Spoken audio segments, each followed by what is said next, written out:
ہم دیکھتے ہیں کہ نمازیں بھی لوگ پڑھتے ہیں، ہم بھی پڑھتے ہیں، روزے بھی رکھتے ہیں، اللہ کا ذکر بھی ہوتا ہے، لیکن اس کے باوجود بھی وہ سکون نصیب نہیں ہوتا جو روحوں کو شانتی عطا کرتا ہے۔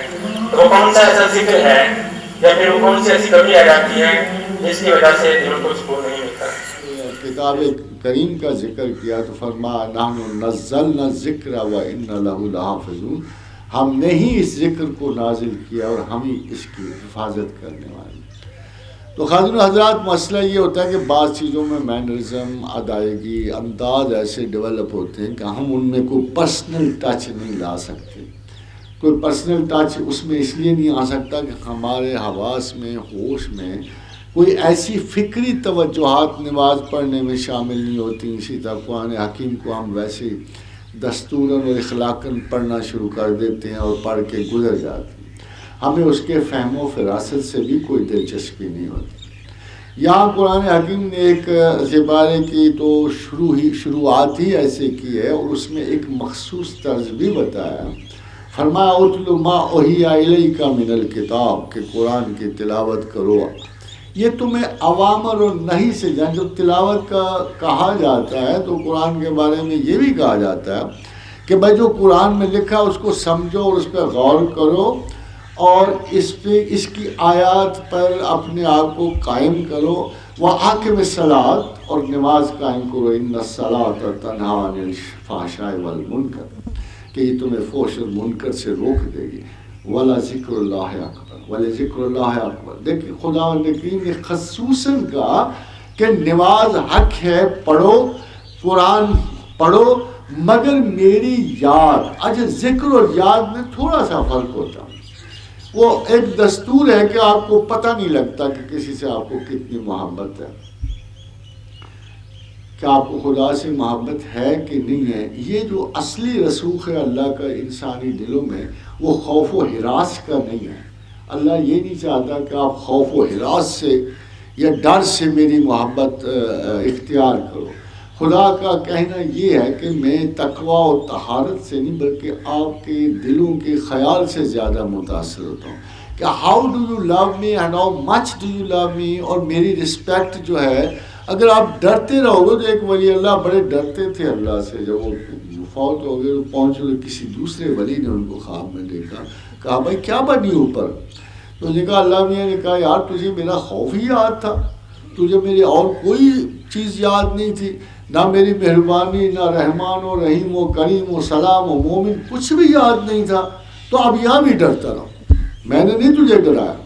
تو خداوند کریم نے جب یاد کا ذکر کیا تو یاد بالکل یہ کہ تو نمی دانی حنور شوق پہ بیرت سے وصل، ملاقاتوں سے نا شوق ختم ہو جاتا ہے۔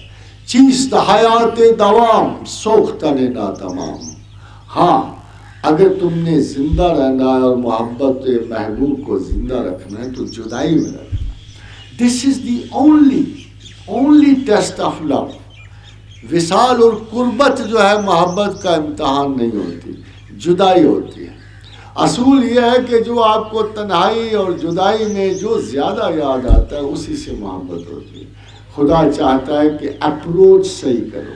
You should love me, I am not there, you don't see me, میں ایبسنس میں ہوں، مجھے پتہ ہے تم مجھے نہیں دیکھ سکتے، تمہاری اس قابل نہیں ہے، مگر احساس محبت تو رکھو نا اپنے دل میں میرے لیے۔ جبر و قدر کی ساعتوں سے مجھے نہ دیکھو، مجھے اس خیال سے دیکھو جیسے ماں باپ کو دیکھتے ہو، جیسے اپنی بہن بھائیوں کو دیکھتے ہو۔ فاذکروا اللہ کا ذکرکم آباءکم، مجھے ایسے میری یاد کرو جیسے آباء و اجداد کی کرتے ہو، بڑے پیار سے، ان سے محبت سے۔ او اشد ذکر، ذرا زیادہ کرو، ذرا زیادہ کرو۔ خدا یہ چاہتا ہے کہ ذرا زیادہ یاد کرو تاکہ مجھے پتہ لگے کہ تم دنیا میں سب سے زیادہ مجھ سے محبت رکھتے ہو۔ پھر وہ آپ کی خامی نہیں دیکھے گا، وہ آپ کو کسی الجھن میں پڑنے نہیں دے گا۔ This is what he wants from you. وہ بڑے افسوس کا اظہار کرتا ہے۔ اب پتہ اللہ حسرت بھی کرتا ہے، اللہ حسرت کرتا ہے، یا حسرتن علی العباد، اے لوگوں مجھے افسوس ہے تم پر، میں ہی تو ہوں۔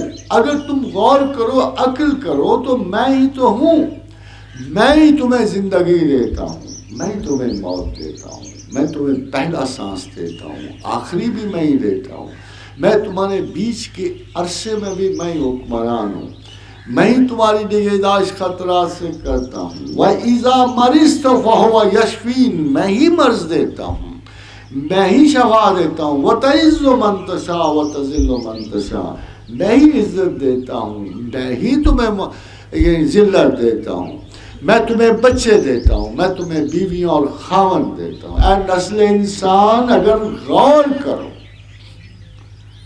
تو اس زمین کی تمام جزیات جو تمہیں نصیب ہوتی ہیں یہ تمہیں بندوں سے نہیں مجھ سے ملتے ہیں۔ میں چاہوں تو تمہیں کوئی چیز ملے گی، میں نہ چاہوں تو تمہیں نہیں ملے گی۔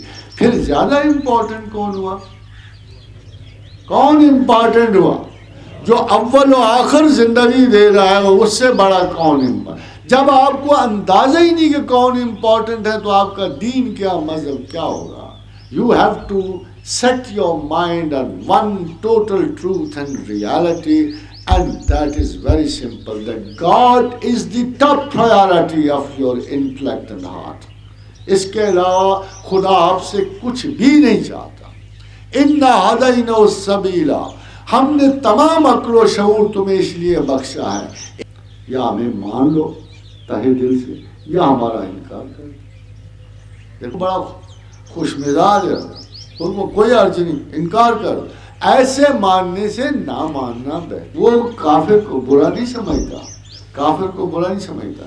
جب تک کوئی شخص زندہ ہے اور لرن کر رہا ہے وہ اسے برا نہیں سمجھتا، وہ اسے برا نہیں سمجھتا۔ ہاں مگر جو عقل اس نے ہمیں عطا کی ہے اس کا انجام اور رسوخ مانتا ہے۔ آپ کا خیال دماغ آپ کا ہے، آپ کا خیال ہے زندگی اور اس کا، وہ تو کہتے ہیں یہ امانت ہے، اور تھوڑے سے عرصے کے لیے نیک بختوں میں نے تمہیں دماغ دیا، تھوڑا سا ٹائم دیا، میں نے اس دماغ کا ایک اِنَّا عَرَضْنَا الْأَمَانَةَ، ہم نے امانت دیا تمہیں۔ کتنی عجیب سی بات ہے کہ ہم امانت کو اپنی میراث سمجھ کے اسے الٹے سیدھے مقاصد میں لگائے رہتے ہیں۔ اس امانت کا صرف ایک اس نے انجام رکھا، اِنَّا هَدَيْنَا السَّبِيلَ إِمَّا شَاكِرًا وَإِمَّا كَفُورًا، چاہو تو ہمیں مانو، چاہو تو انکار۔ ہی از ناٹ انٹرسٹڈ۔ میں بتا لوں آپ کو، آپ کے انکار کے باوجود اس کو کچھ بھی نہیں ہوگا، کہتا نہیں مجھے کوئی پرواہ نہیں، میں نے تو اپنی دی ہوئی امانت کا رزلٹ طلب کرنا ہے۔ اِنَّا هَدَيْنَا السَّبِيلَ إِمَّا شَاكِرًا وَإِمَّا كَفُورًا، چاہو تو مجھے مانو، چاہو تو میرا انکار کر دو۔ ویسے بائی دا وے آخری میں آپ کو بتا دوں کہ آپ کا خیال یہ ہے کہ وہ اسلام کی فتح میں دلچسپی رکھتا ہے، یا اسلام کو بڑا کرنے میں دلچسپی رکھتا ہے، یا وہ اہل کفر کو سارے مقام، اس کو ایسی کوئی دلچسپی نہیں۔ وہ اخلاص کی طلب کر رہا ہے، محبت کی طلب کر رہا ہے انسانوں میں۔ کسی نے پوچھا رسول اللہ صلی اللہ علیہ وآلہ وسلم سے، یا رسول اللہ قیامت کب آئے گی؟ فرمایا جب زمین پر ایک بھی اللہ اللہ کہنے والا نہیں رہے گا۔ زمین کا تو حال یہ 7 ارب میں سے اگر ایک بھی اللہ اللہ کہنے والا شخص موجود ہے تو زمین موجود ہے، جب وہ نہیں رہے گا تو زمین نہیں رہے گی۔ اتنا لوسٹ معیار خدا نے زمین کا رکھا ہوا ہے، اور کیا برکت ہو اگر اتنے سارے لوگ خدا کی یاد میں چلے۔